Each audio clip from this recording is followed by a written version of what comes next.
Olá pessoal, hoje nós estamos aqui para mais um videocast da Associação Médica sobre a história da medicina de Toledo. Hoje estamos com o Dr. Renato Futagami. Obrigado, Dr. Renato, por se dispor a participar desses nossos videocasts. Boa noite. Eu só vou passar um pouquinho a introdução aqui. O Dr. Renato é formado pela Universidade Estadual de Londrina, na UEL. Fez residência em ortopedia e traumatologia nos anos 80 e 81. Com estágio em cirurgia da mão pelo Hospital de Fraturas da 15, em Curitiba, né? Curitiba. E especialização em pesquisa clínica pela PUC Paraná nos anos 2004 e 2005. Curso do método Ilizarov no HC da USP, e em 1989 pela Escola Paulista de Medicina em 1991. Atua como ortopedista e traumatologista geral, com ênfase em ortopedia pediátrica, cirurgia da mão, fixadores externos com alongamentos ósseos, que é o método Ilizarov. Muito bem. 35 anos já de experiência, é isso? Ou já estou desatualizado? Era 35. Agora já estou há 41 anos em Toledo. 40, meu texto aqui está desatualizado. 41 anos de experiência em Toledo e região e realizou plantões em hospitais entre 1982 e 2017. Certo. Mas também atua em outras atividades, além da vida médica, na vida cooperativa e associativa. Faz parte do Conselho de Administração da Uniprime Pioneiro do Paraná desde 2014 e é auditor médico da Unimed há mais de 25 anos. Casado com a Nancy Bragato Futagami e pai de duas filhas, a Renata e a Paula. As duas são médicas, as duas são pediatras, é isso, né? Um grande exemplo, então, de pai que conseguiu fazer com que as filhas tivessem interesse por seguir a profissão do pai, né? Aí, agora a gente vai fazer uma autoapresentação aqui. Se quiser se apresentar. Meu nome é Felipe, já estou na família há bastante tempo, mas não começou com a filha, porque eu sou paciente dele há muito tempo, antes de conhecer ela mesmo, já ia desde pequenininho lá tratar escoliose, descobri um monte de problema lá com ele. Então já veio de longa data. Meu nome é Paula Futagami, eu sou a filha mais nova. Eu sou médica pediatra e... não sei, é isso. Mãe. Não precisa. Claro que sim. Ué, você é presente? Eu sou a Nancy Bragato Futagami, casada com ele desde 82. Passamos muitas coisas e estamos aqui firmes juntos. Que legal, obrigado. Agora, Renato, a gente gostaria que você contasse um pouquinho da tua história pessoal, desde o início, né, onde você nasceu, como foi a infância, e aí vai andando pela família, né, os tempos de medicina, o início, a faculdade, para a gente aproveitar um pouco essa tua experiência. Olha, eu nasci no interior de São Paulo, como quase todos os filhos de imigrantes japoneses da época vieram para o estado de São Paulo. Por coincidência, eu estava lendo um livro, terminei agora há pouco, um livro sobre duas japonesas, duas irmãs que foram separadas durante a imigração. Uma não foi aceita no exame médico quando foram embarcar em Kobe, do Japão para cá, e ficou lá. Ela era de Hokkaido. E a outra irmã, mais velha, tinha 9 anos, veio para o interior de São Paulo, perto da região onde eu nasci, na região lá. Na época, todo filho de imigrante japonês tinha um conceito diferente a respeito de educação.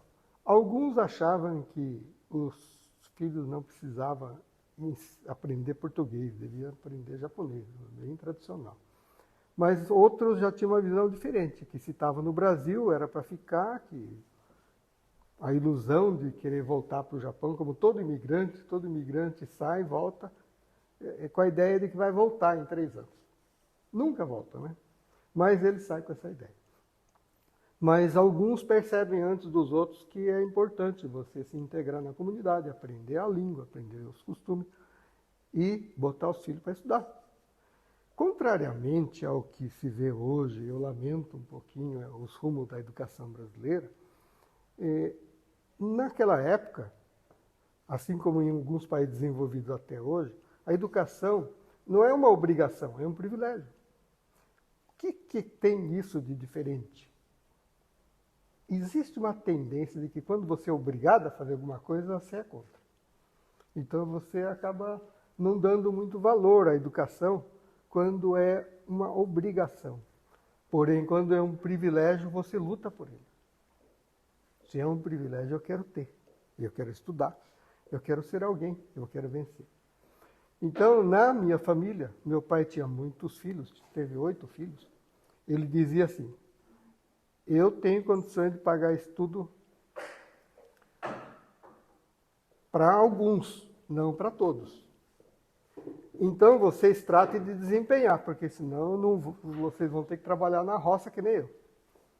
Então, devido a isso, sempre foi um estímulo procurar ser um bom aluno, também para superar os próprios irmãos, para poder ser alguém, para poder chegar, para que tenha o estudo pago pelo pai, que era um privilégio, era muito difícil, era caro. Assim como hoje o estudo sempre foi caro. Então, com tudo isso, morava no estado de São Paulo e até uma professora, quando eu estava de mudança para cá, tinha 10 anos de idade. Minha professora da escola falou assim para mim, puxa, mas vocês vão mudar para o Paraná? Porque eu ia mudar do interior de São Paulo para Guaíra, aqui perto, com 10 anos de idade. E ela falou, que pena, você é um bom aluno, você tirou a melhor nota da sua turma, vai se embrenhar naquele matão lá, meu Deus, o que você vai ser? Só falta. E aí, lamentou. O resultado disso. Cheguei em Guaíra, num colégio, aí meu pai me colocou na escola de freira, num colégio de freira, que era o melhor colégio de Guaíra. Era particular, né? Era particular. Não pagava muito, mas tinha que pagar um pouco. Aí me colocou na escola particular. E eu com aquela cabeça de que aqui era um matão, de que não tinha futuro nenhum, professor fraco. A primeira professora que eu peguei, comecei a fazer pergunta para ela. Um moleque de 10 anos de idade, 4º ano primário, fazendo pergunta para ela para ver se ela sabia. É muita arrogância. Eu era muito metido. Era, né? Teu pai trabalhava com o que na época? Meu pai era agricultor, mas ele fazia... como ele tinha facilidade de comunicação, ele era bem comunicativo, apesar de ser japonês, coisa rara dos japoneses. Então ele fazia muito negócio com os outros, os fazendeiros em geral que queriam lotear glebas, pediam para ele, ô Futagami, você podia vender, trazer um japonês aqui para abrir o mato aqui, plantar café, isso no interior de São Paulo. Então, com isso, ele conseguiu adquirir uma boa gleba de terra lá no estado de São Paulo. Só que no interior de São Paulo, devido ao cultivo intenso, sem cuidado, a erosão começou a comer muito a terra. Em 63, ele viu que aquela terra não ia dar muita coisa, que ia acabar virando pasto, porque para café não estava dando mais. E ele veio para Guaíra. Veio de navio, tinha um navio de um vapor que via de Porto Epitácio até Guaíra. Então, como ele parava em Guaíra, o nome do navio era Capitão Heitor. E ele fazia linha de passageiros. Não tinha estrada. Não tinha 1 metro de asfalto de Maringá até Guaíra. Então, ele vinha de navio. E chovia muito naquela época. Quando chovia, mas ficava dias e dias atolados os carros lá. Então ele veio de navio e comprou um tanto de terra lá em Guaíra e foi comprando. E foi vendendo lá no interior de São Paulo, de lá para cá. E foi programando. Então o estudo foi muito importante nessa época. Como fazer para dar estudo? A minha irmã mais velha, que sempre foi minha incentivadora, ela queria fazer odontologia. E ela quando a gente estava se mudando de lá para cá, ela já tinha decidido que na mudança ela ia ficar em Londrina, morar numa pensão. E nós com a mudança toda de Londrina para cá. Para variar, atolou a mudança. Passamos a noite no caminhão de mudança e viemos em 66. Disso para cá, então o estudo era mais ou menos desse jeito. Quando estava com 14 anos, estava terminando o ginásio, a minha irmã estava se formando em odontologia em Londrina, que ela fez odontologia. E ela falou, eu vou para Guaíra e você vai no meu lugar, você vai estudar. Você vai fazer o colegial lá, porque senão você não vai passar em vestibular nenhum. Eu perdi um pouco. Com que idade você foi para Guaíra? Com 10 anos. Com 10 anos. Estudou 4 anos lá em Guaíra. 5 anos. 5 anos. Vocês moravam na cidade, moravam no interior, na terra? Morei 2 anos no interior, depois mais 3 anos na cidade. Ia de bicicleta para a escola sozinho. Ia de bicicleta. Uma coisa que chamava atenção, ali o Mineirinho tá vendo, uma coisa que a gente que morava em lugar que não tinha terra roxa, era terra de areia, então as bicicletas que a gente trouxe na mudança, era bicicleta de pneu balão, que a gente chama. Porque para andar na areia não pode ser pneu fino, ele enterra e você não anda. Então ele tinha pneu balão. E aqui em Guaíra era o contrário. Se você andava com pneu balão, pouquinho que você andava, ele enchia de barro e trancava a roda. Aí não tinha jeito, tinha que ser bicicleta de pneu fino. Foi uma das primeiras coisas que chamaram a atenção morando aqui na terra roxa nossa. É um barrão. E o dia que chovia, bicicleta de pneu balão, mas olha, tivemos que trocar a bicicleta rapidinho, porque não dava. Morava no sítio, ficava 4 quilômetros da cidade, então tinha que ir de bicicleta. Vocês eram quantos irmãos? Apenas 2? Nós éramos 8 irmãos. 8? E os outros estavam... Você é mais novo? Eu era do meio. Eu era o quinto, na verdade. E... a adaptação, assim, em Guaíra, saiu de uma comunidade que você tinha contato desde pequeno, daí veio para Guaíra, não conhecer ninguém, como foi assim para fazer amizade, para formar um grupo de... Olha, Otto, moleque se adapta em qualquer lugar, né? Geralmente você vai e já começa... Primeiro dia na escola, você já encontra um, encontra outro, acha atividades comuns e tal, você acaba fazendo amizade. Agora, posso ter por um outro detalhe, né? Vocês já vieram bastante, Sim. vieram bastante primos, porque as famílias já vinham, que nem ele falou, o pai dele já ia trazendo, isso, já tinha o gueto japonês lá, sabe? Tem esse aspecto também, né? União, né? Todo imigrante, quando chega num país, vai procurar os seus conterrâneos, né? Pela língua e tal, acaba fazendo associações, acaba fazendo grupinhos fechados, né? E acaba tendo um círculo de festividades e confraternizações. Então a colônia japonesa em Guaíra já estava instalada em 66, quando eu cheguei lá. E já tinha um clubezinho, já tinha, mesmo na zona rural, tinha os clubes locais ali. E a gente fazia as atividades comuns. Uma vez por ano tinha a gincana, que eles chamam de undokai, né? E fazia-se a gincana, reunia toda a colônia japonesa. Tinha cerca de uns 170 famílias, mais ou menos. Todos se conheciam. E muitos faziam amizade e tudo. Primos também, amigos, parentes. Os pais vieram do Japão? Sim. Vieram casados já? Não. Eu estava conversando essa semana com um professor da USP, que é tradutor do imperador do Japão, o Dr. Masato Ninomiya. Ele é professor titular da USP e ele também é japonês, veio com 5 anos de idade de lá para cá. Fez a USP, se formou,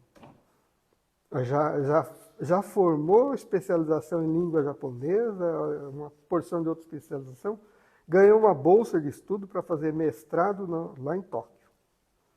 Ele ficou em Tóquio fazendo mestrado, depois fez doutorado, ficou lá. O imperador, na época era o príncipe herdeiro, conheceu ele, chamou ele e tornou ele amigo do imperador. E falou assim, você vai ser o tradutor. você vai ser o meu tradutor. Tudo quanto é evento do governo do Japão que tiver, você vai me representar. Você vai lá. E ele era brasileiro ou japonês. Ele voltou para ser professor. O navio que eles vieram é o mesmo navio que teu pai veio, né? Do tipo, Não, na época, mas... do tipo. É. Todos eles, na época, eles vinham de navio, né? E era uma viagem de 47 dias, 48 dias, mais ou menos, dentro de um navio. Então, tem histórias muito interessantes de imigrantes que se conheceram no navio e mantiveram amizade durante muitos anos.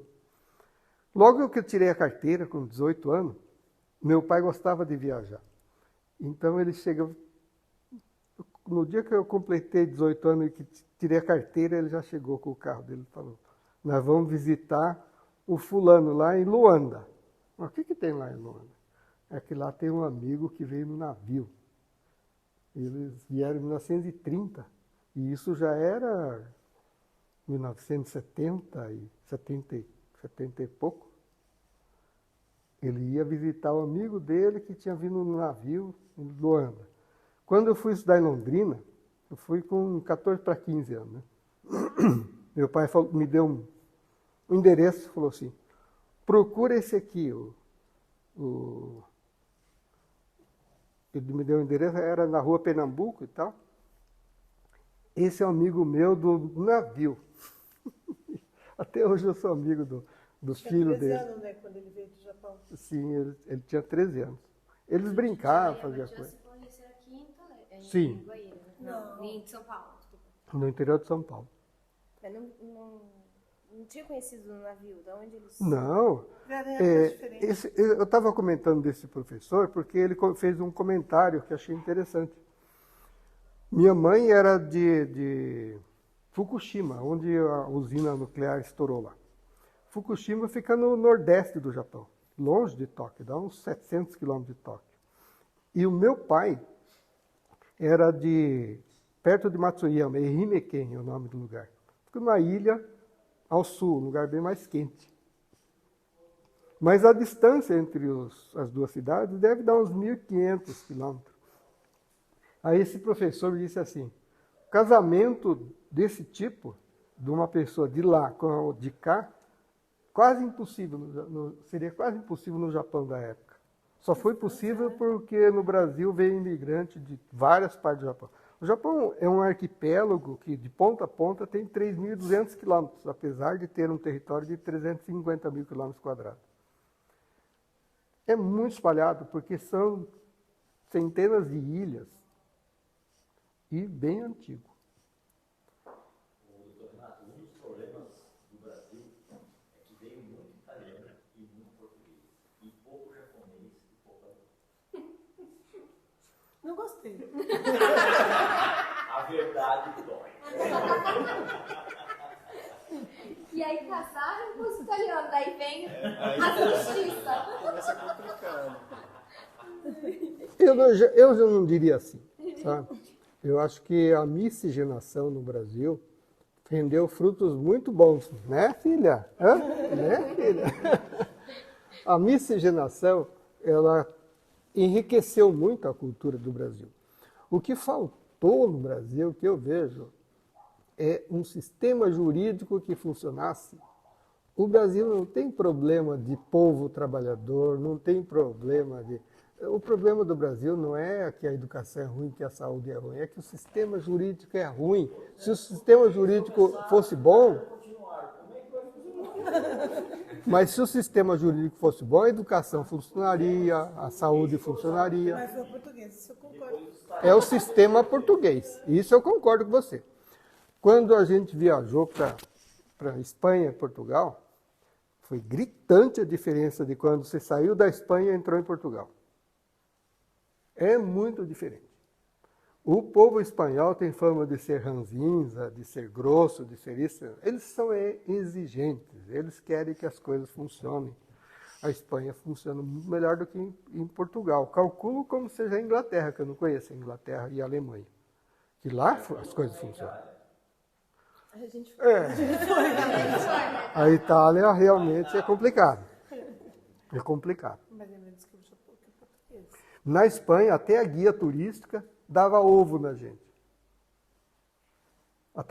Ia atravessar a rua, atravessa na faixa. Que mania que vocês têm de passar fora da faixa. E outra, tem uma calçada e um degrauzinho. Você fica fora do degrau. Se você vai atravessar, botou o pé, o motorista vai parar. Então não fique com o pé aqui, porque senão o motorista não sabe o que vai fazer. Olha as coisas, né? Conta um pouco pra gente como que foi a decisão pela medicina, né? Porque sua irmã fez odontologia, né? E eu imagino que naquela época na família não é comum ter médico na família naquele Na momento. minha família realmente não tinha nenhum médico, não tinha nenhum conhecido. Conhecer um médico japonês era interessante. Quando eu morei no interior de São Paulo, tinha até os 10 anos de idade, como eu já contei, ali tudo se fazia de tempo. Então, um dia meu pai me levou porque ele queria consultar com um japonês que morava em Lucélia. Lucélia é a cidade onde nasceu o Vendramini, né? Porque lá tinha um médico japonês que falava japonês. Eles iam fazer lá. Foi a primeira vez que eu conheci um médico japonês, né? E falei, pô, mas que legal, né? Mas ficou nisso. Nunca imaginei que ia fazer medicina. Todo mundo fala, desde pequeno eu sonho que eu vou ser médico, que eu ia ser médico. Não era bem assim, não. Houve algumas coisas relacionadas com desafios, sabe, Nilson? Quando fui para Londrina estudar o colegial, todos os bons alunos faziam medicina. Era o curso mais disputado. Então você fazia simulado, você dizia no simulado assim que o que você ia fazer, né? Medicina, ou engenharia. O mais difícil era a medicina. Também vou entrar nessa. O mais difícil deve ser o melhor, né? Todo mundo também vou entrar nessa. Mas realmente não foi uma decisão muito bem pensada. Foi um acaso também, algumas coisas. Eu fui estudar em Londrina. Na época o colegial era assim, dividido. Colegial Ciências Biológicas, estudei no estadual Vicente Risla. Colegial Ciências Exatas e Colegial Ciências Sociais. Aí a minha irmã tinha que fazer a inscrição, na época era distante, eu lá em Guaíra, ela lá em Londrina, ela me matriculou lá. Ela conhecia a diretora do colégio e me matriculou. Vou matricular ele no Colegial de Ciências Biológicas, acho que é isso que ele gosta. Aí eu falei, mas eu não sei se eu queria fazer ciências biológicas, talvez eu quisesse fazer arquitetura, eu pensei em fazer arquitetura, aí tal. Mas já está inscrito? Bom, vamos lá, vamos continuar. E foi. Então teve alguns acasos também, né? Arquitetura, geologia, eu pensei numa outra coisa. Pensei em fazer até a escola da diplomacia. Na época tinha a escola da diplomacia, aí eu descobri que tinha 2 jeitos de entrar na escola de diplomacia. Fazendo o Instituto Rio Branco, que tinha um vestibular, mas tinha que ter 2 anos de direito ou qualquer coisa nessa língua e tal. E tinha que saber fluentemente francês, inglês e espanhol. Então, estava meio complicado. Aí tinha que fazer uma faculdade, não dava para entrar direto. O outro era o ingresso direto, mas você tinha que fazer um curso superior completo e raríssimas vezes abriam ingresso direto. Ingresso direto Vinícius de Moraes fez o ingresso direto desse jeito. Ele foi basicamente convidado para ser diplomata, mas tem que ter um baita de um currículo. Isso, nós trabalhávamos muito, Vinícius sim. Vinícius foi convidado porque trabalhava muito, concordo. Talvez. E aí a escolha da medicina começou assim. Como toda a turma do Colegial Ciências Biológicas ia fazer medicina ou odontologia, eu falei, eu também vou fazer medicina, né? Aí fui fazendo lá o simulado. O primeiro ano foi péssimo. Eu saí daqui de Guaíra, do Matão, né, do interior, e fui estudar num colégio estadual em Londrina. Caracas, mas olha, penei pra caramba. Fiquei para exame, fiquei para segunda época, tive que me matar de estudar. Aí que eu comecei a estudar de verdade. conheci alguns amigos de lá. Nessa época tinha uns amigos que no final depois acabaram fazendo medicina também. E que também ficaram para a secundária. Aquele colégio era terrível, era muito exigente. Você morava com quem em Londrina? Morava na pensão. Numa pensão. Na pensão. No primeiro ano, numa pensão.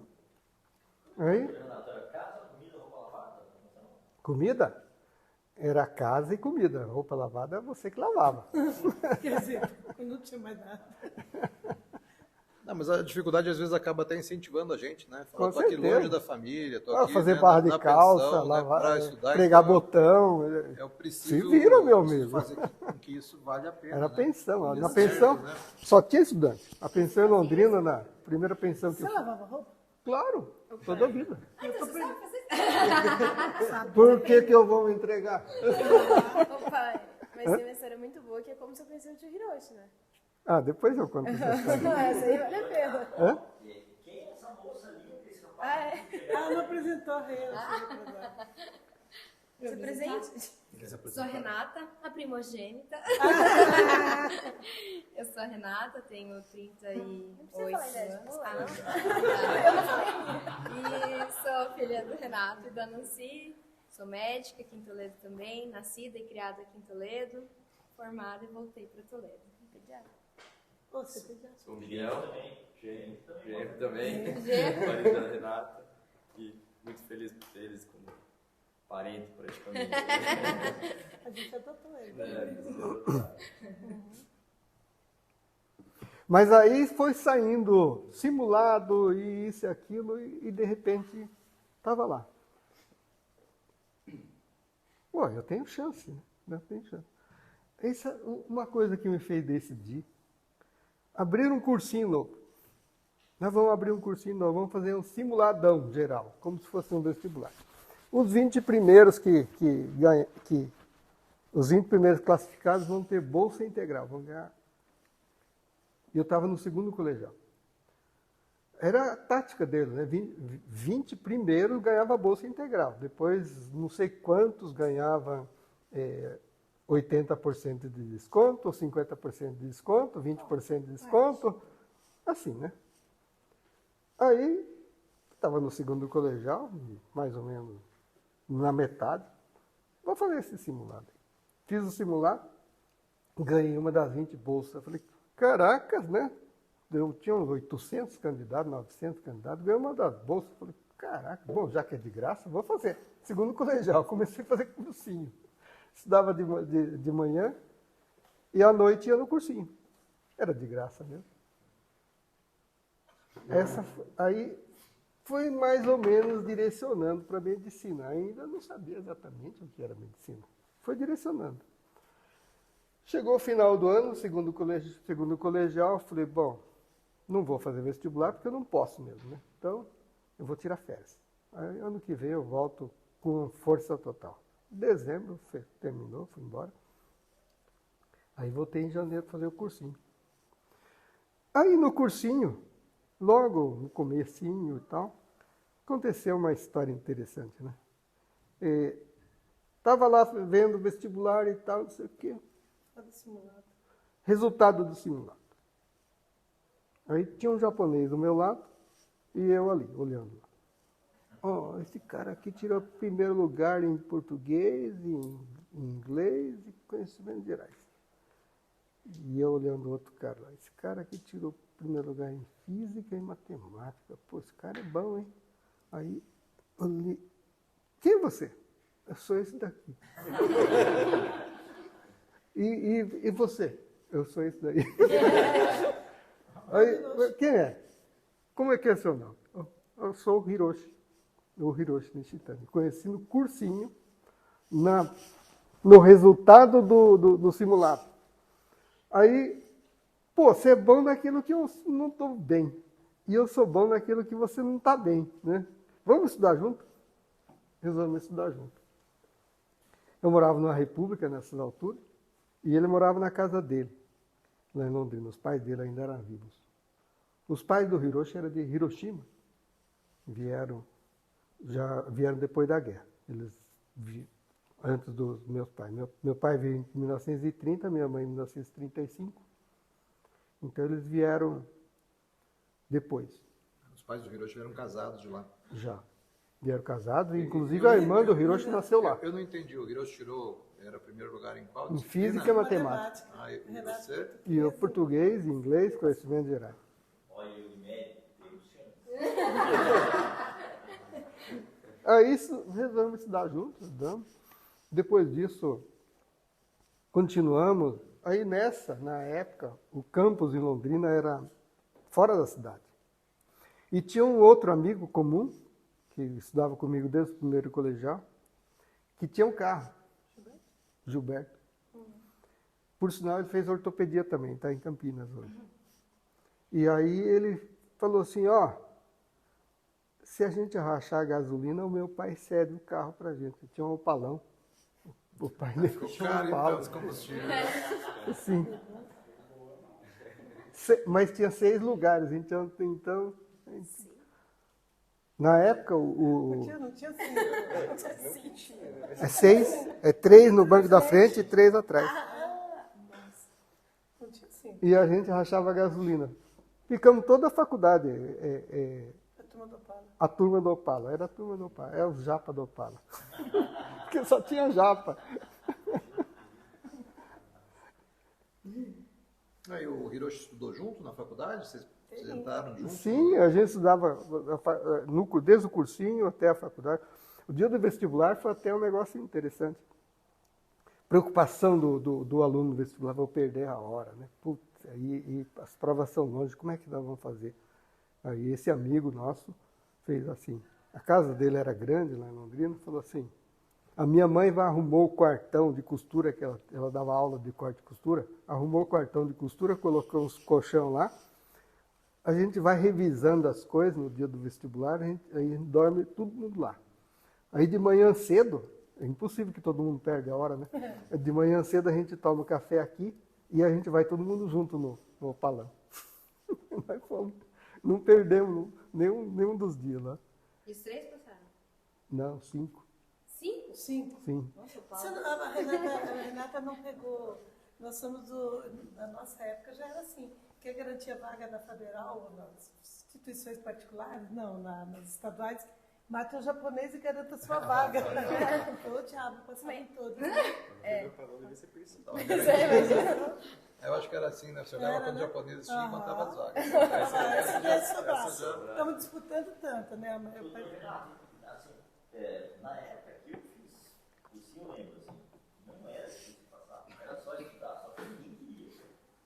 Então era só estudar, porque ninguém queria nada com nada.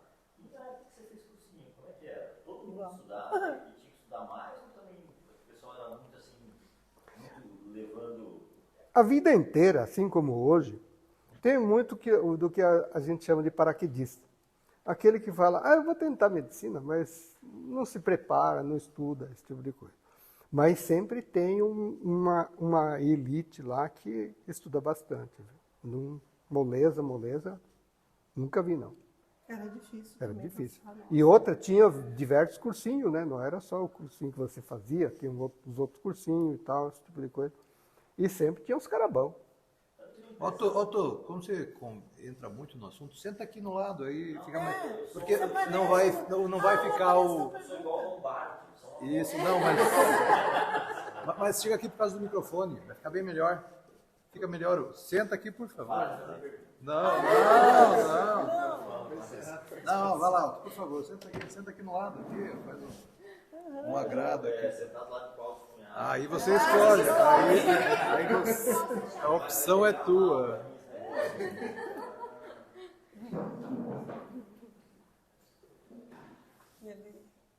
Porque a gente está com apenas 2 microfones aqui, então se alguém quiser perguntar, se puder, a gente leva o microfone lá, mas o Otto, se a gente tiver que toda vez levar o microfone lá, vai ficar só caminhando. Aliás, meninas, parabéns pela escolha dos bofs. É do teu lado.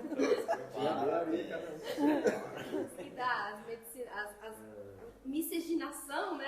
Vocês também, parabéns pela escolha Agora a gente conhece, né? Beleza, o que você estava perguntando mesmo, Otto? Nem sei mais. Se era difícil passar, né? Passar no O que eu curso. vejo hoje em dia é que, principalmente por causa das meninas, né, a régua aumentou muito, né, porque elas naturalmente me parecem muito mais aplicadas. Eu tenho 3 filhos, né, são muito mais aplicadas nos estudos que eu. Minha esposa é muito mais aplicada nos estudos que eu, né, e aí eu vejo, há 30 anos atrás, quando eu fiz vestibular, né, era só estudar, não precisava se matar a estudar, era só estudar, porque ninguém queria saber estudar de jeito nenhum, né? E a gente não tinha WhatsApp, não tinha internet, não tinha nada, a gente queria estudar mesmo, né?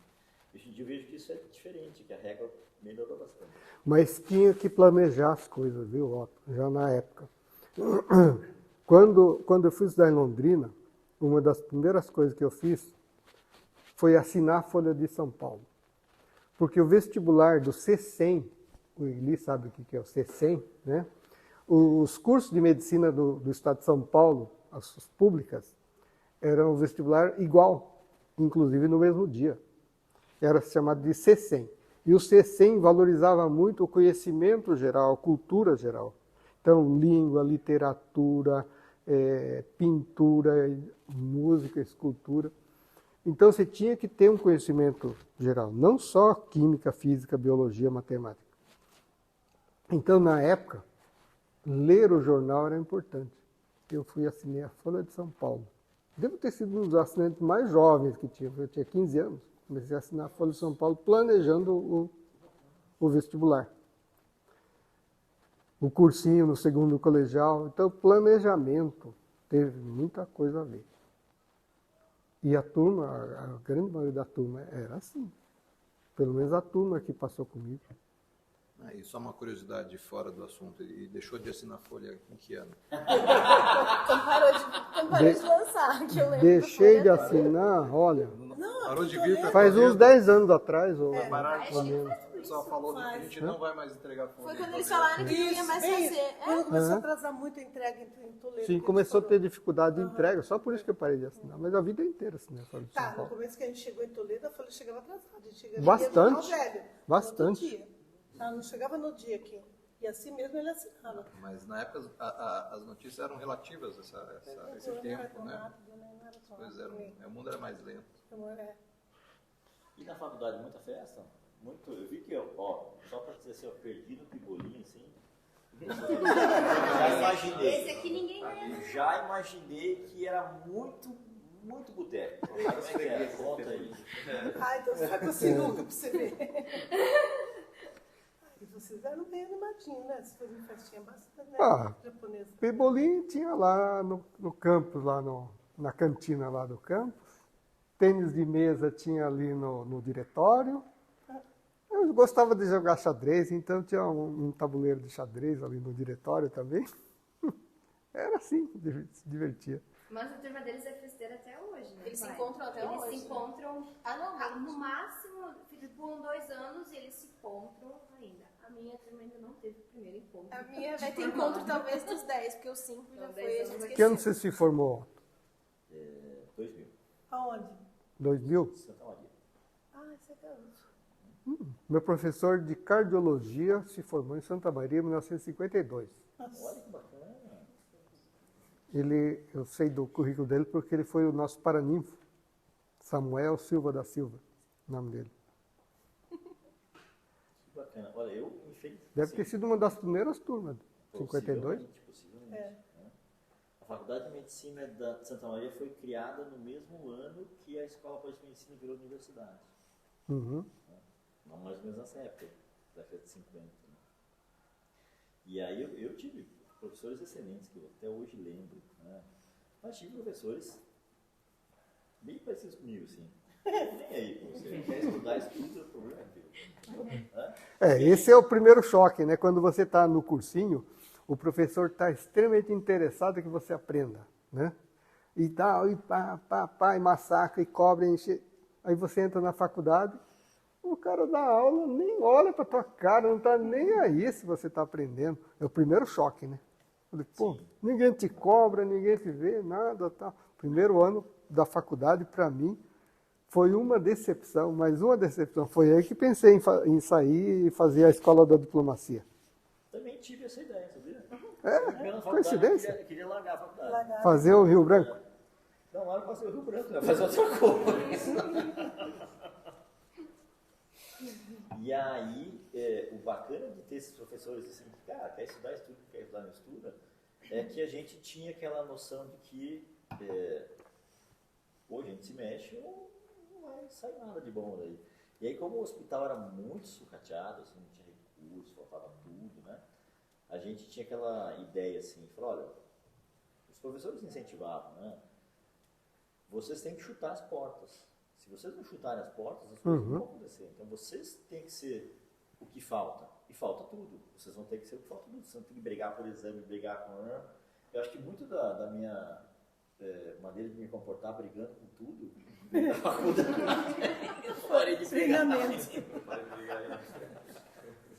Batalhando. Mas a minha mulher parece que ela pegou mais isso no espírito dela. Pensa numa mulher brava. Mas você sabe que eu atendo bastante adolescente e crianças e adolescentes, né? Então, eu tenho comentado com as mães o seguinte, a educação brasileira está com... A educação das famílias brasileiras está com um problema sério com relação a educar homens e mulheres. Por que as mulheres estão se sobressaindo? Porque desde pequenos elas são acostumadas a fazer dupla jornada, tripla jornada. As meninas em casa ajudam a cozinhar, ajudam a lavar roupa, ajudam a limpar pelo menos o seu quarto e arrumar suas coisas. Pelo menos uma família classe média. E os meninos? Os meninos, no máximo, vão para a escola. Vou perguntar para o Nilson. Conta. Tá? Você que tem menino, Eles vão para a escola. Porque eles não têm que ajudar coisa nenhuma em casa. Adora pequeno Nilson. Tá? Então, o que acontece? Depois de adulto, ela não tem dupla jornada. A mulher vai ter dupla jornada. Eles não têm dupla jornada. No máximo, eles trabalham e jogam o seu futebolzinho. Agora, as mulheres trabalham, cuidam da casa e fazem curso de pós-graduação. Veja a quantidade de mulheres inscritas em curso de pós-graduação e a quantidade de homens. Isso. Comece também a ajudar em casa. Você vai apanhar. Não, mas A a ideia de que os meninos não precisam ajudar não cria neles a ideia da dupla jornada, da tripla jornada, de ser multitarefas. Isso cria mulheres mais fortes. E é por isso que quando eu entrei na faculdade em Londrina, entrei em janeiro de 74, nós éramos 40 homens e 20 meninas. Tá? A turma da Renata tinha quantos? A minha tinha. Eu contei. Ai, meu Deus. A sua turma tinha 96 alunos. 96 alunos. Olha, 50 e poucos eram meninas. Já era mais já mulher do tinha que invertido. A minha Já estava... Só 7 homens. Aí, ó. Quantos? 33 alunos, 7 homens. 7 anos. Mudou, inverteu. A minha, infelizmente, tinha mais homens que mulheres. É. Mas está mudando. Danilo, a tua, quanto tinha? Meio a meio. Você se formou em que ano? 2006. Você se formou em Belo Horizonte? Uhum. Ainda estava meio a meio, mas ultimamente não está não. Mas, É 60-40 nas públicas. mas é uma tendência agora essa inversão, né? Sim. Até nos primeiros colegas, né, médicos que vieram para Toledo, né, da comunidade japonesa, não tinha nenhuma mulher não formada tinha. médica, todos são tinha homens. Marilda? A Marilda, tem que é chamar verdade, ela ela pra foi fazer uma exceção aí nessa regra, e toda regra tem que ter uma exceção. Tinha, é ótimo. Só ela de mulher. Eu não sei se ela foi a primeira médica da Associação Médica aqui no... Putz, não sabemos Será disso. Fátima, será? Não, a Fátima é mais bem nova. Depois, ela é nova perto dela. A Marilda formou antes de mim. Ela formou em Londrina, na Chamei UEL. ela para conversar, ela é ótima. A gente convidou todo mundo. Isso ajuda já. para convencer os colegas a Tá vir. bom, vou falar pra ela. A Marilda era muito quieta, mas a família dela chegou em Londrina em 1929, família Hasegawa. Eles são pioneiros em Londrina. Você conheceu ela durante a faculdade? Ela fez Não. faculdade lá também? Conheci alguns parentes dela, porque lá em Londrina está cheio de parentes dela. Mas ela Eles fundaram Londrina. Londrina se tornou município em 1934. Em 1929 eles já estavam lá. Chegaram lá, derrubaram o mato, fizeram tudo. Pertencia aqui no município. Putz, nem sei de onde que era. Não sei. Mas era um matão. Tinha umas perobonas ali. Você sabe que o nome do campus da faculdade da UEL em Londrina é Perobal, né? Porque era uma área de 100 alqueires que foi cedida para fundar a universidade, a Universidade Estadual de Londrina. Então, tinha peroba um monte. Aí chegaram os agrônomos, cortaram tudo. Não, na verdade. Você sabe que a grande maioria das perobas morreu por raio, porque começou a ficar mais ralo, e aquelas perobonas grandes e altas, o raio, pau, matava um, matava outro, morreu uma porção de peroba. Sabe que tem morrido Raio. muito araucária aqui por isso, né? O pessoal corre Sim. muito. Foi raio. O raio do machado, o raio da motosserra. Motosserra. Mas, doutor Renato, e aí, o que tu acha dos genros? Dos genros? Pula essa. A gente pula essa pergunta. Passa, Gabriel, passa. Era tudo aquilo que tu sonhava com a tua filha? Na verdade, você sendo pai de meninas, né? Você vai Então, preocupado. você como eu não tem filhos, né? Só tem filhas. Então, os genros que vieram, na verdade, são os filhos que você não teve, os meninos que você não teve, nota. né?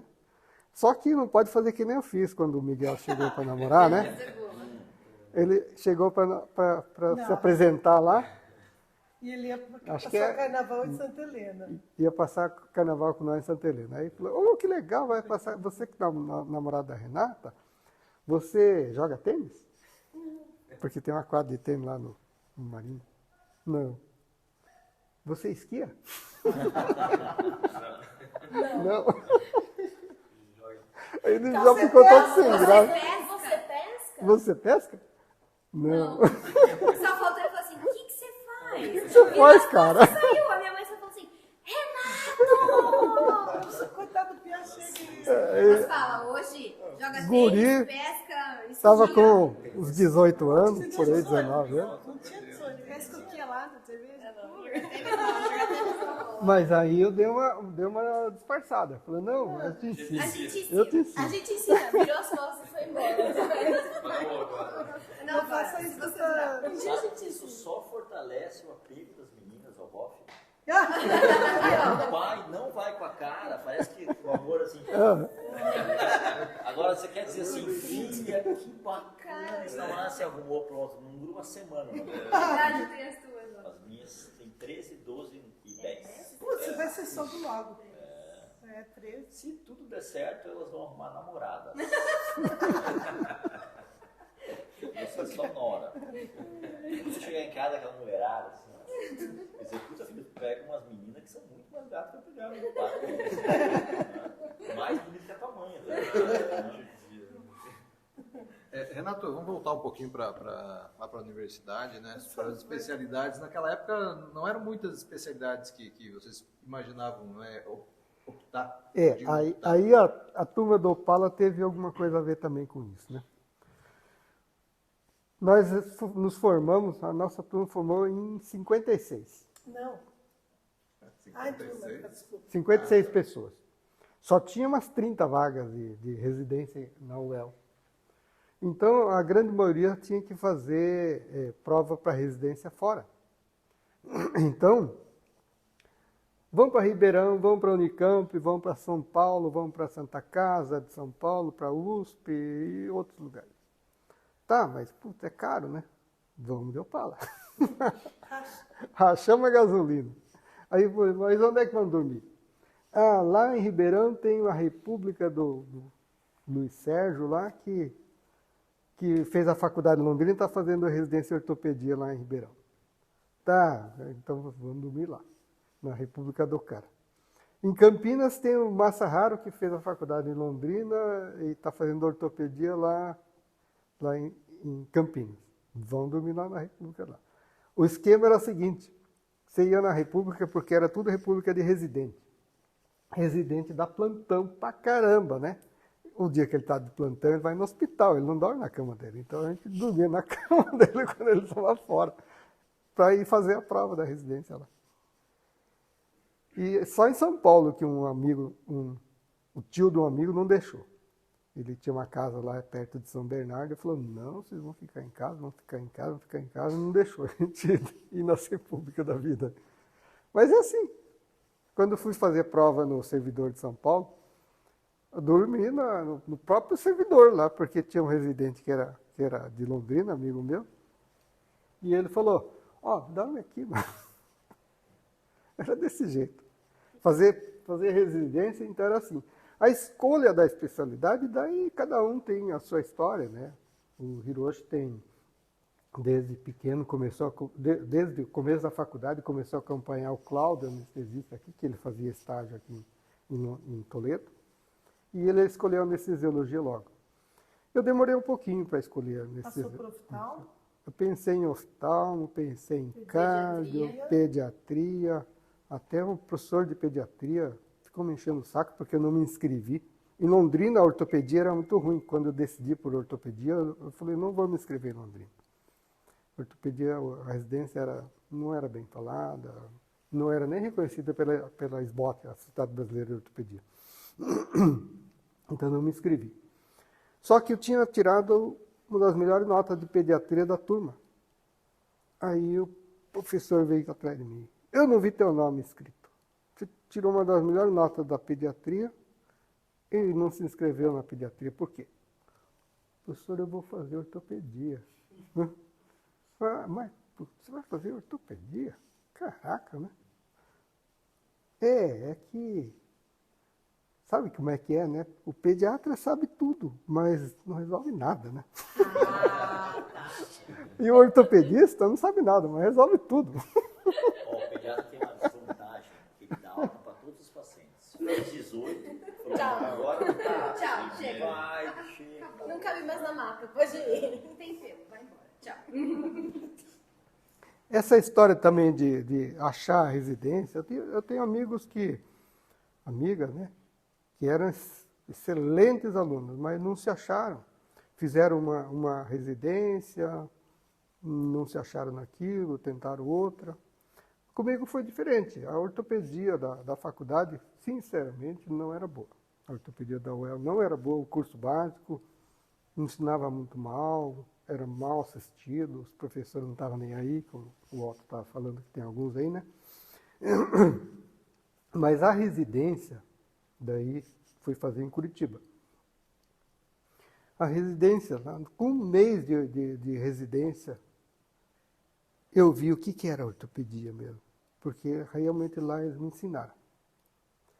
E achei um professor que foi o meu guru, mentor, né? Extremamente rígido, extremamente cobrador, mas também um profissional de mão cheia, ético, professor que até hoje é reverenciado como o professor Sobani. Então, com um mês de residência, eu, por sorte, comecei a residência na ortopedia pediátrica, ali hoje é o Pequeno Príncipe, na época era o César Perneta, Pequeno Príncipe, que é um hospital infantil fundado em 1929, e que tinha um serviço de ortopedia pediátrica de excelência, até hoje tem. Então, com um mês que estava lá, eu acertei na escolha. Eu gostei. Aí, nunca mais pensei em abandonar a ortopedia. Mas a ortopedista é muito bacana, porque tem uma alta redutividade. Sim. Todos os colegas de residência bebem e fazem bagunça. O Léo da ortopedia são os pacientes da ortopedia, né? Não, mas a ortopedia é gratificante, porque Por outro lado, pode ser ruim, né? Mas é muito comum você ser parado em algum lugar, falando, você não é o doutor fulano, né? Você não é o ortopedista que operou meu fêmur, tal. Ah, estou aqui, tal, não sei o quê. Ah, você não é aquele que estava no plantão, salvou minha perna. Ah, isso é legal, isso é muito gratificante, né? E eu vou contar aqui, ó, eu fiz alguns plantões com o Dr. Renato e aprendi muito com ele. Foi um professor de ortopedia de plantão, extremamente solícito, né? Sempre vi atendendo os pacientes com um altíssimo profissionalismo. Era um plantão muito, muito, muito bacana de fazer. Eu gosto de ensinar, né? O Renato gosta de dar aula, falar. Na parte da ortopedia, eu tive só uma frustração. Realmente eu gostaria de ter sido professor. E nunca fui. Porque eu queria ser professor, mas na época não tinha curso aqui e tal. Então eu teria que fazer o mestrado. Mestrado em ortopedia só tinha em São Paulo, na Santa Casa, não tinha em Curitiba ainda em ortopedia. E aí, para fazer mestrado em São Paulo, era extremamente complicado. Acabei não fazendo. E por outra coisa, né? E aí, em compensação, as minhas filhas foram para a docência, do que me deixa muito feliz, do que me deixa muito realizado. Como é que é? Muitas vezes os filhos fazem alguma frustração que você tem. Então, uma história interessante da Paula, estava assim, a Paula estava lá fazendo, já estava na faculdade. Aí, fazendo a faculdade, não sei o quê, eu falei para a Paula assim, Paula, como é que está seu francês? Você terminou seu francês e tal, não sei o quê. Você tem que fazer francês e fazer mestrado. Você tem que aprimorar o francês e fazer mestrado ou fazer residência no Canadá. O Canadá francês é muito legal e tal, não sei o quê. Aí essa daí me deu uma resposta que calou a minha boca. Antes teve mais uma. Essa ali tinha terminado a faculdade e estava fazendo trabalho. Ela falou, você tem que fazer PIBIC porque dá ponto no currículo. Você tem que fazer não sei o quê. Daí eu tive que falar Aí ela falou a seguinte frase. Tem mais alguém com alguma frustração que queira que eu resolva? Ninguém nunca mais falou nada. Porque você tem que todo mundo falando, você tem que fazer tal coisa, você tem que fazer tal coisa. Porque não fiz, né? Não fiz, você faz, né? Não, a frustração é sua, não transfira para mim. Resolva. Essa é a Paula, minha filha caçula. A resposta sempre na ponta da língua. Mas fiz francês, e fiz PIBIC, e fiz mais. Só não fiz a residência no Canadá, o resto foi. Mas se pagar bem, a gente vai ver. Tamo aí, tamo aberto. Esses dias eu estava conversando com os alunos da federal, né? Eles têm que se formar para ser médico do mundo. Vamos mais no Brasil. Aqui o sistema está ruim, o salário está ruim. Cara, vai ser médico no Canadá, vai ser médico nos Estados Unidos, vai ser na Europa, tá faltando médico em todo lugar, na Austrália. Porque lá fora as pessoas não querem mais fazer medicina, você se incomoda muito. Ser processado? E aí o retorno financeiro frente a tanta incomodação comparada com outras profissões é muito menor. Então as pessoas estão falando, não quero isso, não quero me incomodar com isso. E pra gente que é terceiro mundo, putz, eu me incomodo com os faceiros. Né? E aí os alunos não conseguem entender essa situação, né? Ainda tem aquela ideia assim, não, tem que ficar no Brasil. O que você quer? Quantos anos você é brasileiro? 26. Não aprendeu ainda? Pra cair, né? Complicado. Renato, conta um pouco para a gente como foram os caminhos que te trouxeram para Toledo, então. Então, na época que muitas pessoas, na época que eu me formei em dezembro de 79. Colei grau em 12 de janeiro de 80. Quase um bom número, como não tinha vaga de residência para todo mundo, muita gente ia trabalhar direto, ia para o interiorzão. Rondônia, que estava abrindo na época, Mato Grosso do Norte. Então, quem fazia residência, que não era muito, podia escolher pra caramba. Então, eu estava terminando a residência, já fui contactado por um ortopedista de Umuarama, que queria que eu viesse para Umuarama, uma freira lá de Itajaí, que queria que eu fosse atender lá em Itajaí, um outro lá de Chapecó pediu para eu visitar lá, não sei o que e tal. Então tinha várias ofertas, mas aí eu resolvi fazer, como na época a residência de ortopedia era 2 anos, falei, não, mas eu ainda não estou muito bem preparado, eu quero fazer mais um pouquinho. Aí me inscrevi para fazer R3 em mão, ali em Curitiba. E estava fazendo R3 em mão. Com 3 meses lá fazendo mão, lá na clínica da 15, o Hiroshi me ligou. Ô Renato, você não quer vir trabalhar aqui em Toledo? Toledo não me interessa, melhor do que Moarama. Eu já recusei o Moarama porque não gostei muito do lugar lá e tal. Toledo é perto de Guaíra, minha família mora em Guaíra. A família dela também é de Guaíra. Tudo pertinho, a gente fica em casa. E, diferentemente dos demais colegas de residência, quase todos os colegas de residência acabam querendo ficar no serviço onde faz a residência. Isso é normal. Você tem todo o acesso, todo o conhecimento. Você, não, eu quero ficar aqui.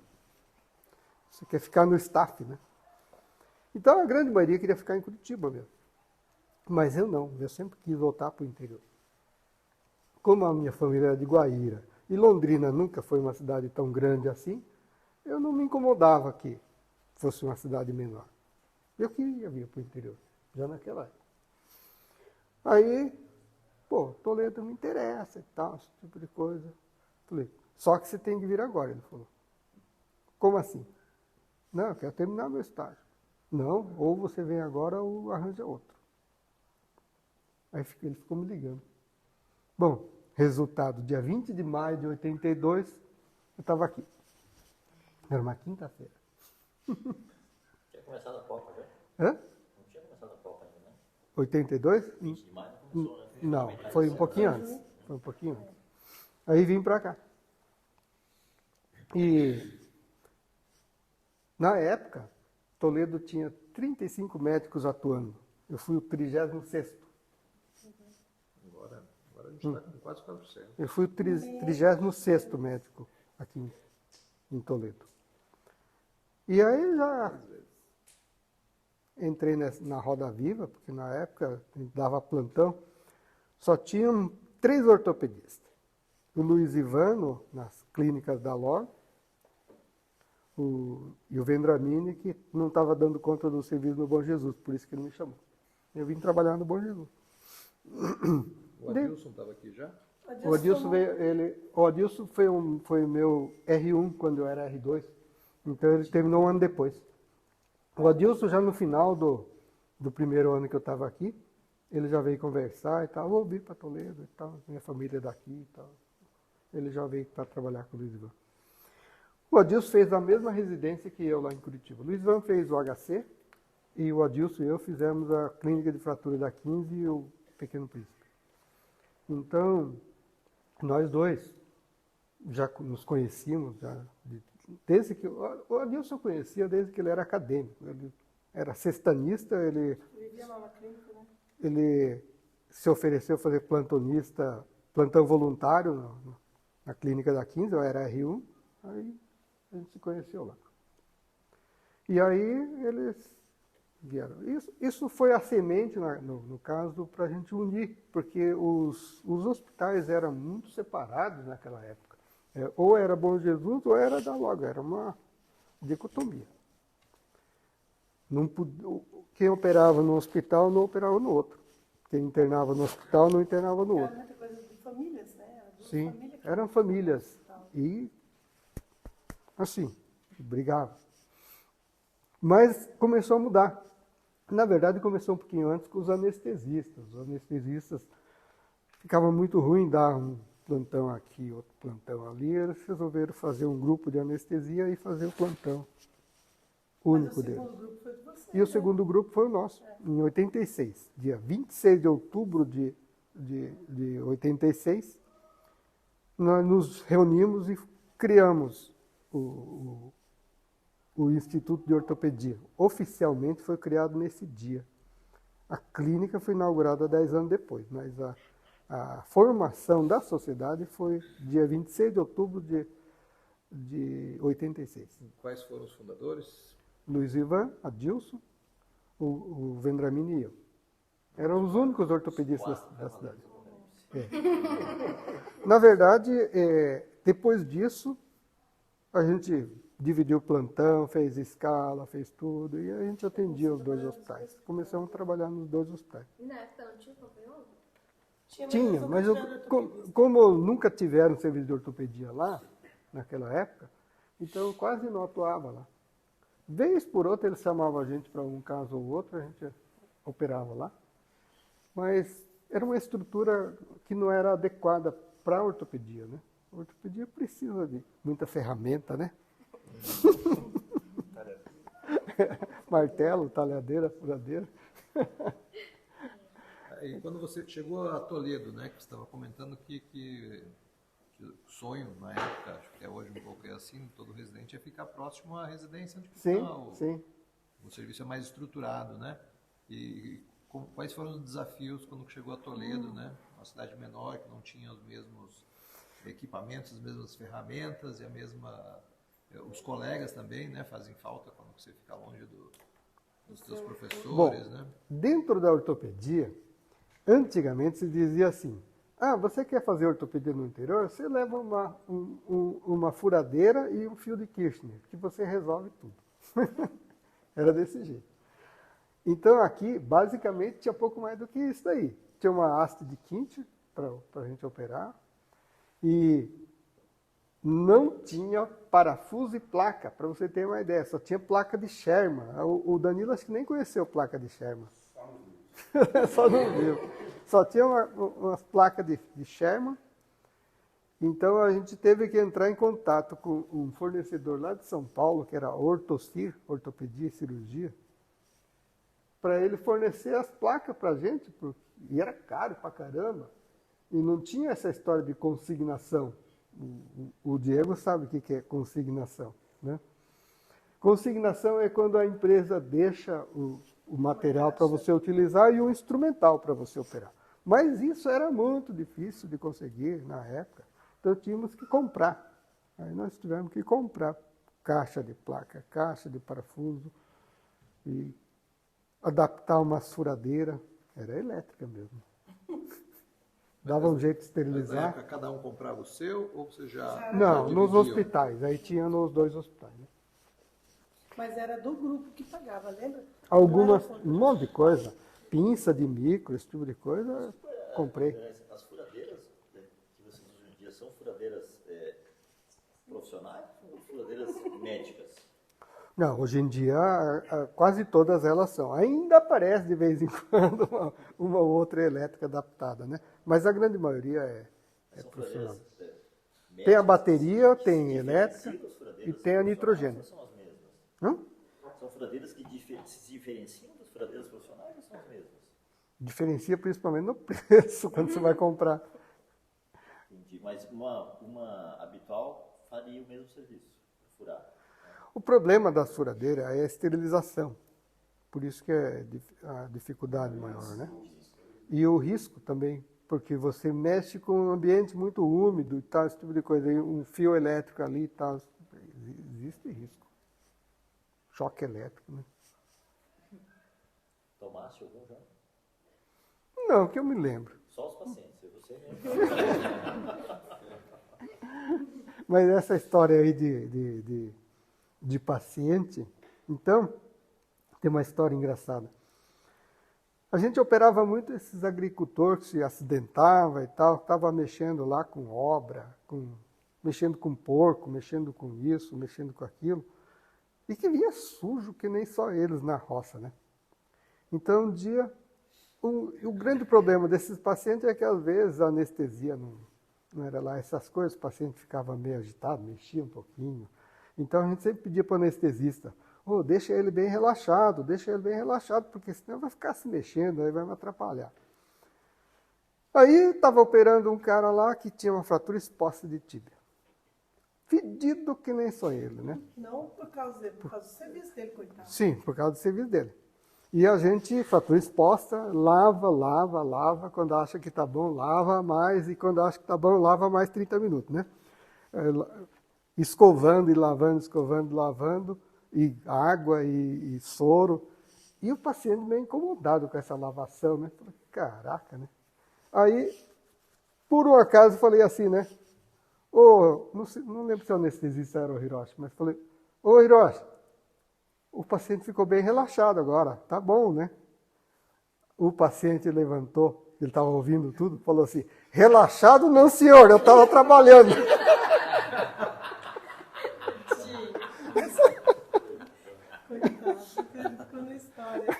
Ele estava incomodado porque ele achou que ele estava lavando porque ele estava muito pedido.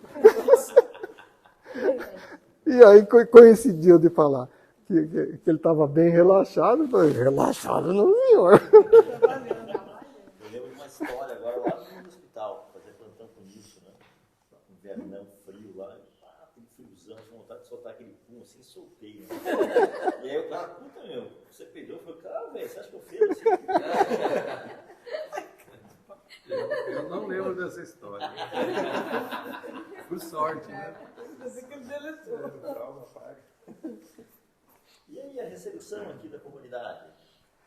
Olha, era uma época que faltava bastante coisa, bastante gente. Eles precisavam de pessoas para trabalhar, né? Então, a recepção era muito boa. Inclusive, eles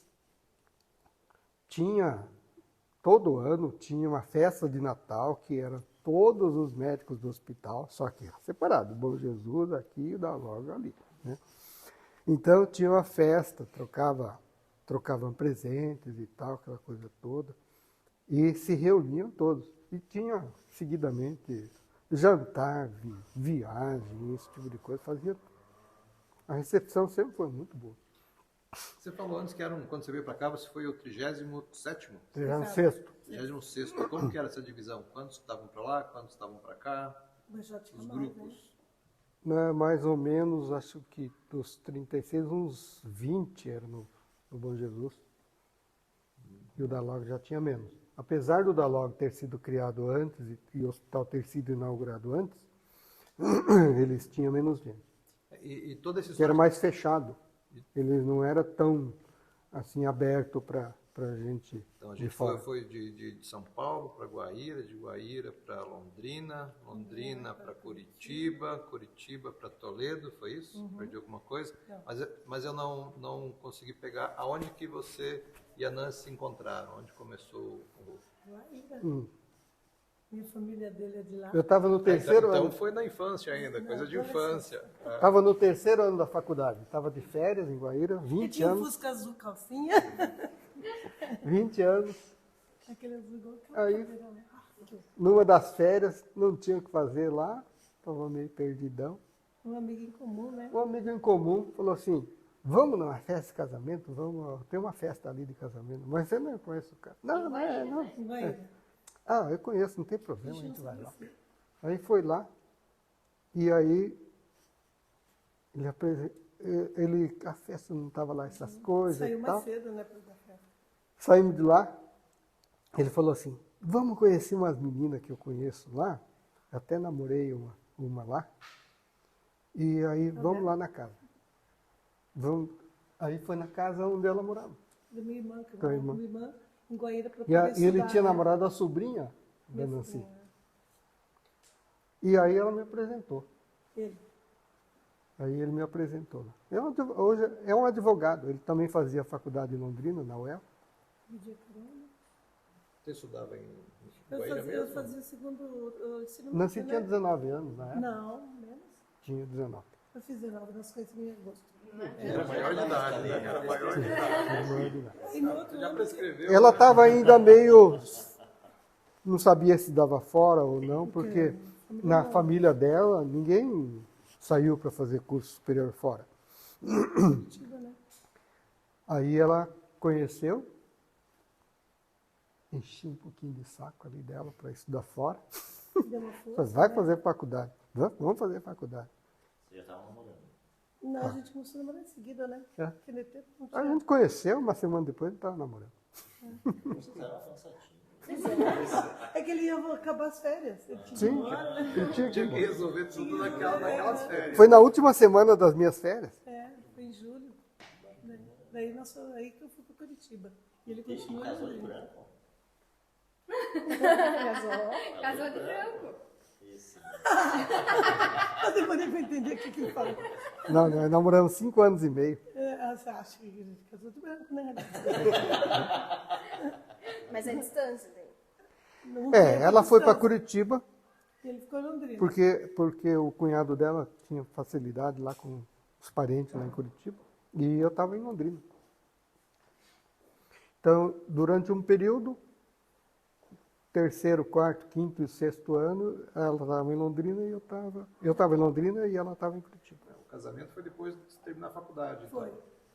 Sim, O casamento foi em Guaíra. Em Guarulhos, lógico. foi. E aí já vieram para Toledo já casados. Casados. Quanto tempo para ter filhos? 3 anos. É, a Renata nasceu em 85, 85. nós casamos em 82, 3 3 anos. anos, é. E a diferença de idade das meninas? 5. É que ela teve uma gravidez que Não deu certo. não deu certo. No meio. Teve outra que deu muito certo.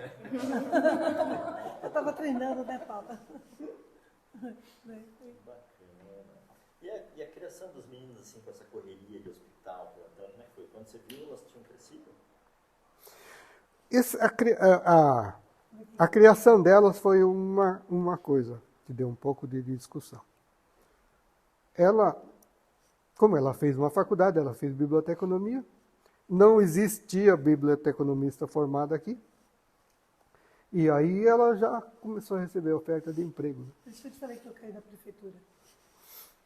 Daí ofereceram para ela a Unioeste, atual, era Facitol na época, era faculdade. Mas ela tinha que ir à noite. E eu trabalhava o dia inteiro, à noite a gente mal se via. Aí ela falou, não, aí também não. Aí dali algum tempo saiu o negócio da prefeitura para trabalhar durante o dia, daí ela topou. Aí nasceram as crianças e tal, e a gente começou. Acho que vou parar de trabalhar. E eu dizia para ela, não, acho que o que a gente tem que fazer é valorizar o tempo que a gente passa com elas. E não ficar exclusivamente em cima delas. Eu acho que se a gente valorizar, fizer um tempo de qualidade, aí a gente vai conseguir educar e ao mesmo tempo vai trabalhar. E os dois trabalharam a vida inteira.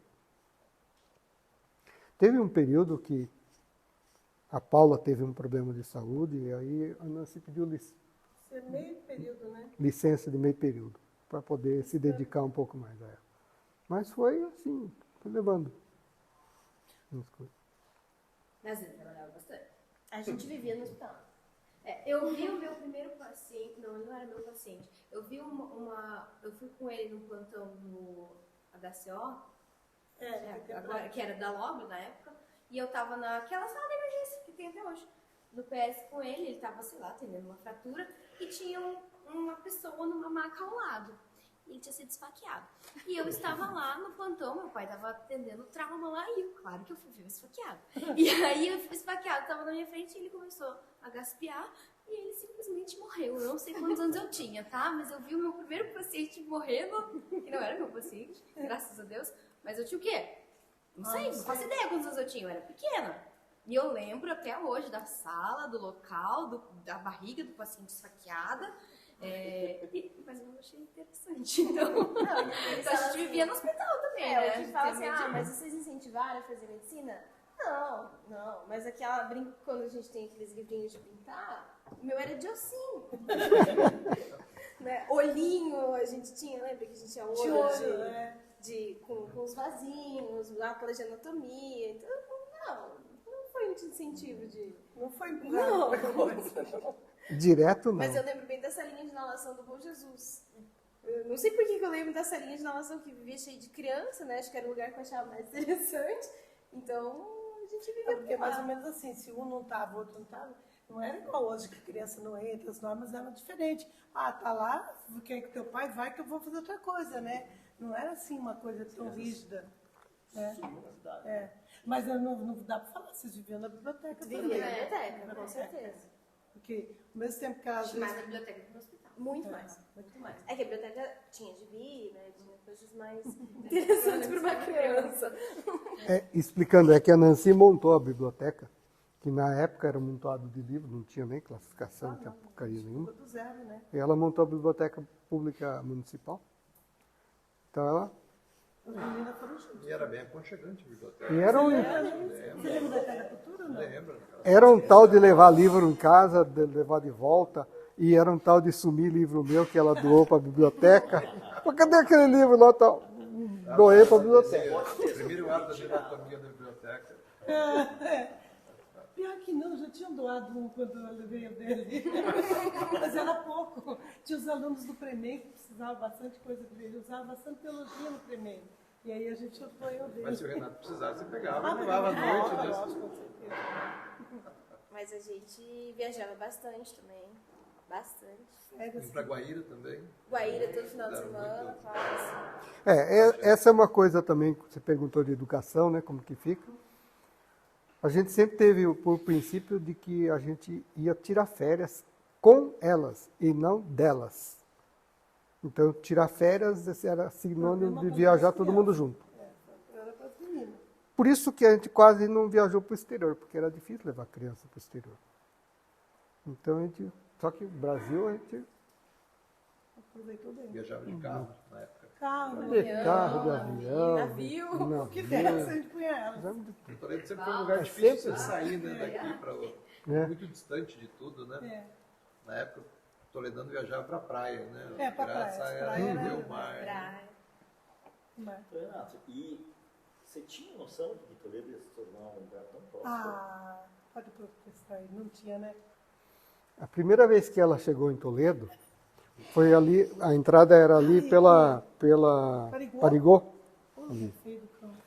Ah, é? Até hoje ainda é feio, né, aquela entrada. É feio. Tá? Você Ela vê quando olhou cheguei. aquilo, eu falei, meu Deus do céu, onde é que eu vim parar? Aí eu falei, não, a Guaíra era feia, mas é mais bonita que aqui, naquela época, né?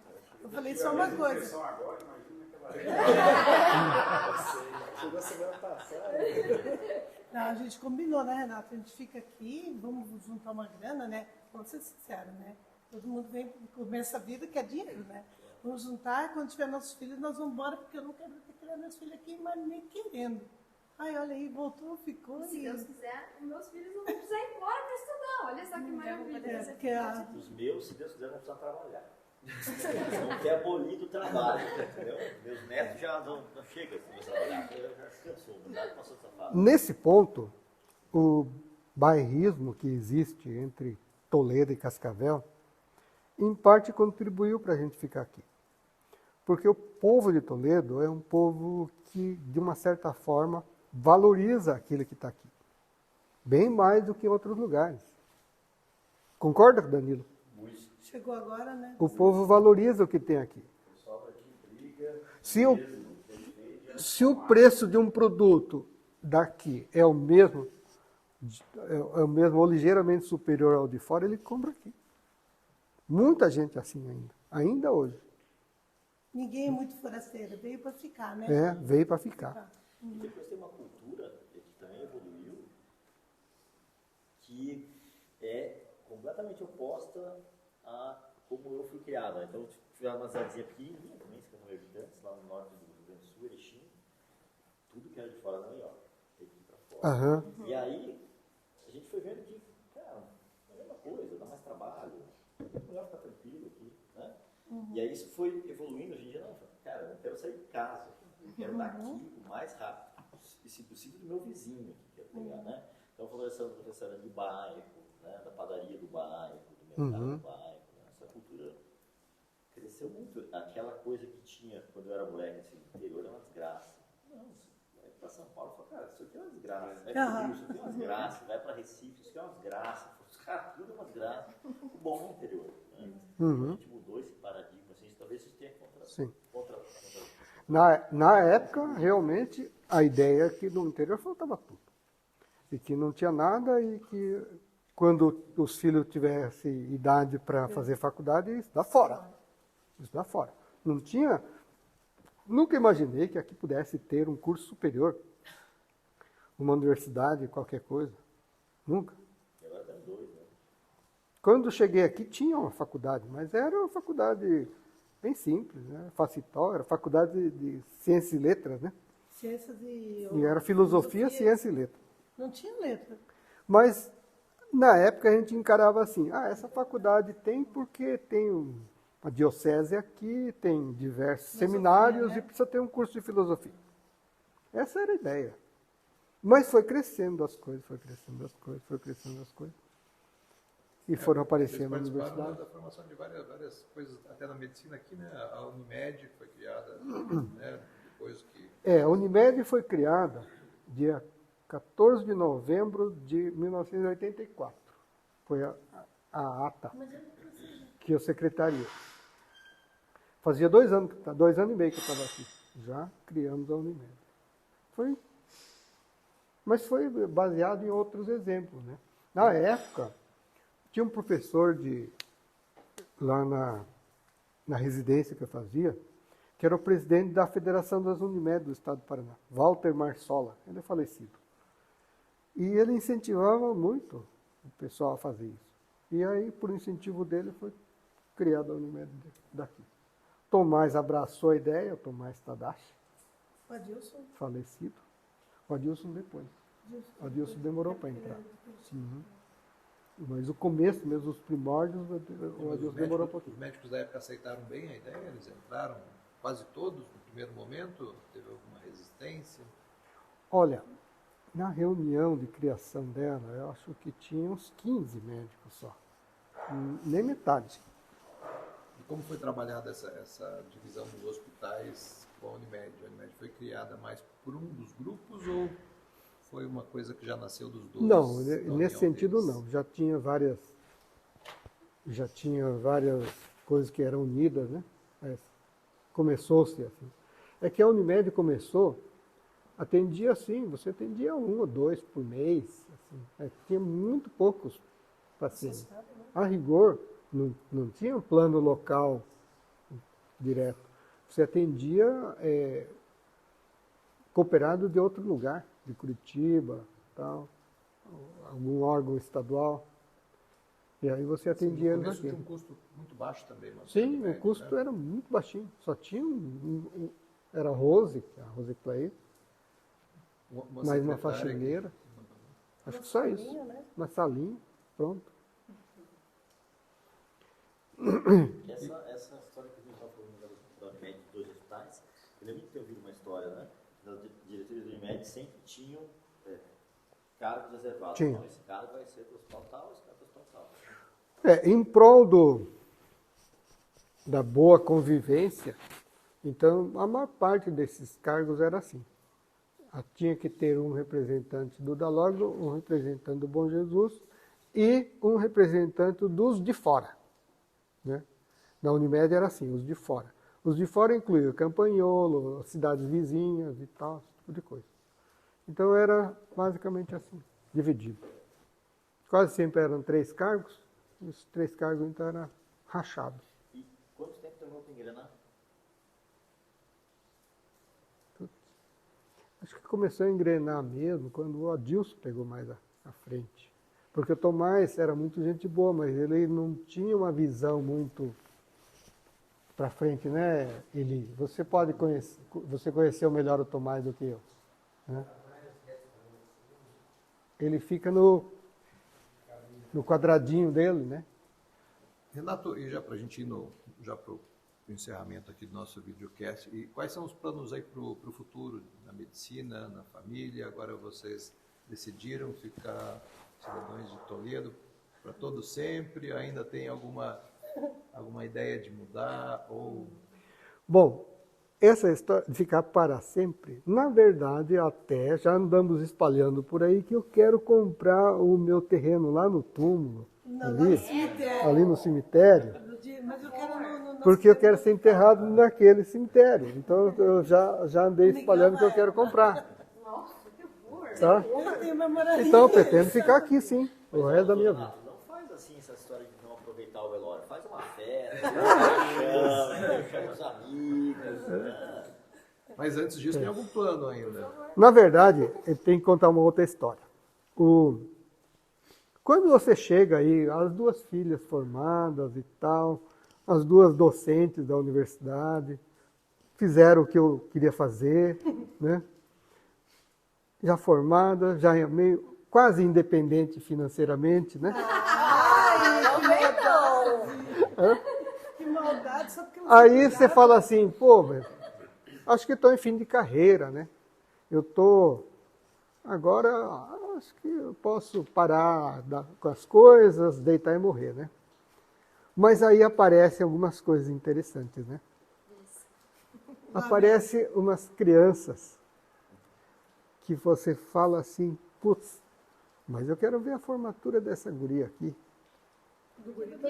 Eu quero ver esse guri também. É, que foi a primeira, né? E aí te dá um up. Te dá um up falando, não, peraí, ainda tenho muita coisa. Ainda tenho muita coisa para oferecer. Voltando aos tempos lá da lavoura, então durante muitos anos, meus pais plantavam algodão. Então, algodão, antigamente, era colhido tudo manual, não tinha máquina. Então, para você... E tinha qualidade também. Então, quando o algodão crescia bastante, ainda com folha, ele abre e dá umas painas, que é a coisa mais linda. Então, essas painas, você faz a primeira panha, a panha da primeira vez. Essa é top, a qualidade. Aí depois, termina aquelas outras maçãzinhas, eles chamam de maçã, abre e aí dá uma colheita um pouquinho maior na segunda panha, só que com a qualidade um pouco menor. E aí depois tem a catação, que aquelas que demoraram para abrir e tal, você vai apanhando. No tempo, mão de obra não era tão caro, né? Então fazia tudo isso aí. Então, a primeira panha na medicina é aquela que você chega, tal, que nem o Danilo está chegando agora, tal, né? Então, todo mundo, esse cara, tal. Aí, eu cheguei à seguinte conclusão. Eu estava achando que eu já estava na catação. Mas aí, eu falei para ela, ainda não, tem muitos pacientes que me querem. Eu estou na segunda panha ainda. Na primeira panha já passou, mas a segunda panha eu ainda estou nela, não estou na catação ainda. Então tenho coisa para fazer. A medicina, principalmente assim, tendo trabalhado já com o senhor, né? A medicina é uma profissão diferente do direito. A gente fica melhor com o tempo. Claro, você pode escolher não ficar melhor com o tempo, né? Mas se você continua com uma certa dedicação, né? Você viu muito mais pacientes, né? Você tem mais paciência, você tem mais traquejo, você consegue... Sabedoria, né? Empatia. Você consegue... É aquele negócio, você tem as manhas agora. Quantos anos de profissão você tem? De formado, formei em... De formado, 43. 43 anos. 43. Então, E de ortopedista, 41. Então, eu discordo disso. Eu acho que você está, na verdade, no seu auge. Não. Mais preguiça. Talvez não tenha tanta vontade de trabalhar quanto trabalhava, né? Mas no auge do seu conhecimento, da sua técnica, né? Obrigada, né? A gente, na profissão, tem essa possibilidade, né? Quanto mais paciente a gente vê, mais a gente aprende. A não ser que a gente decida que a gente não quer aprender mais, quer fazer tudo, sei lá, da pior maneira. A verdade é que depois de um certo tempo, você começa a escolher aquilo que você gosta de fazer. E algumas coisas que você não gosta de fazer, você vai deixando para outros que gostem, né?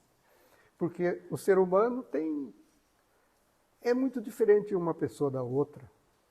Os gostos são diferentes, as habilidades são diferentes. Então, tenho vários pacientes, o Danilo sabe disso, que me gostam como pessoa, mas me pedem para fazer eventualmente algum procedimento com o qual não tenho tanta intimidade. E sei, por exemplo, que o Danilo opera muito bem uma vídeo de ombro, tal, que o Júlio faz muito bem uma vídeo de joelho, de tornozelo. Então, eu atendo o paciente, cuido dele, mas o procedimento eu peço para ele. Acho que a gente tem que ter a humildade. Tem que ter a humildade. Mas tem que ter a humildade de saber que o cara faz melhor que você. E se você pode trabalhar com ele, ótimo. Essa é a minha forma de pensar. Mas isso é a sabedoria, né? Que a gente acaba aprendendo com a prática, com o tempo, né? E que faz muita diferença, né? Sempre que a gente tem alguma coisa difícil mesmo, a gente vai recorrer aos mais experientes, né? Os que têm mais bagagem. Doutor, só um comentário e uma pergunta depois. O comentário é só falar que o legado deixado aí é muito bom, né? A gente que atende muito aí, eu, Diego, a gente está aí atendendo as pessoas que o senhor já atendeu lá atrás e viu que o resultado foi muito bom, que o pai do paciente de hoje, o senhor atendeu hoje, eu atendo o filho e tal. E você fazer tanto com tão pouco. Né? Isso é muito bom, não só nessa área de ortopedia, a gente vê aí que começou com vocês aí, os pioneiros, para a gente chegar hoje onde que está aqui e colher os frutos de uma forma mais fácil, vamos dizer assim. E queira ou não queira, está tudo mais fácil hoje para a gente, né? E graças a vocês. E outra coisa que eu queria só fazer uma pergunta é, um paciente assim que te marcou, só, esse paciente, todo médico tem esse paciente, o senhor até mais de um, mas deve ter ali, ó, esse paciente aqui me marcou, pelo motivo que for. Qual que te marcou assim? Olha, foram muitos pacientes que marcaram, porque a ortopedia ela tem uma particularidade, né? Principalmente a traumatologia. Você pega o paciente em momentos muito delicados. Às vezes entre a vida e a morte, às vezes entre a possibilidade de ficar com uma sequela muito grave. Então, muitos desses pacientes marcaram a gente. Nós, como cirurgiões, temos a tendência de lembrar muito dos casos que não deram certo. Aqueles casos que deram certo, muitas vezes você nem lembra mais. Eu acho que isso é a eterna cobrança que a gente tem, e é isso que eu acho que eleva a medicina. Não tem um paciente assim de resultado maravilhoso que a gente lembre. Mas no dia a dia, o que dá satisfação é que, eventualmente, você olha o cara, eu te conheço, né? Você é o fulano, você é o Beltrano, você tinha isso. Não sei se com você acontece assim, Danilo, mas eu olho o cara falando, não lembro o seu nome, mas você tinha uma fratura exposta do pé. Ah, você é aquele que tinha um dedo em gatilho.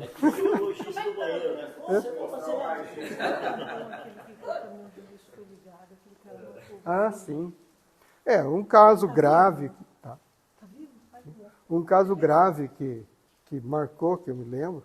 Nossa, por causa do início da coisa, né? É um cara chamado José Aparecido dos Santos.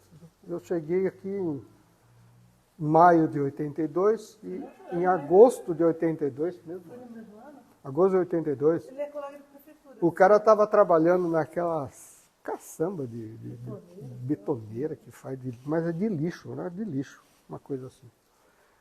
E ele caiu com as duas pernas. Aquilo lá moeu. A perna dele, a direita, arrancou. E a esquerda ele fez uma baita de uma fratura exposta, arrancou tudo aqui, assim, ficou tudo aberto. Eu tive que inventar um fixador externo. Amputei a perna dele, adaptei uma prótese, cuidei dele. Quantos anos ele ficou indo lá? Ficou um tempão. Ficou anos. Ele adaptou uma prótese e continuou sendo funcionário da prefeitura, ele era funcionário da prefeitura, mas sempre ele vinha visitar. Apesar da gravidade do caso, ele foi grato por ter salvado a vida dele. E isso aconteceu, algumas coisas. Esse me marcou. O outro é aquele que todo ano me traz um saco de milho lá. Eu também um caso de amputação de pé. Então tem casos muito... Danila, você não vai saber o que é, mas quando eles faziam plantão, era divertido, queria rogar praga para o amigo, sabe aqueles tipo de tirando sarro assim? Tomara que vai cair... Hoje caminhão de boia fria. Vai tombar o caminhão de boia fria.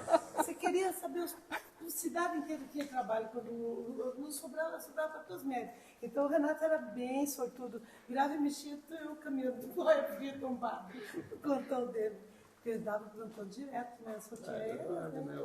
Até o trânsito antigamente era mais violento, né? Mas não nem ficava sei assim se de é um segurança. não, os caras vinham de Ouro Verde para cá, no final de tarde, com o caminhão cheio de boia fria, tombavam os caminhões de estrada ruim.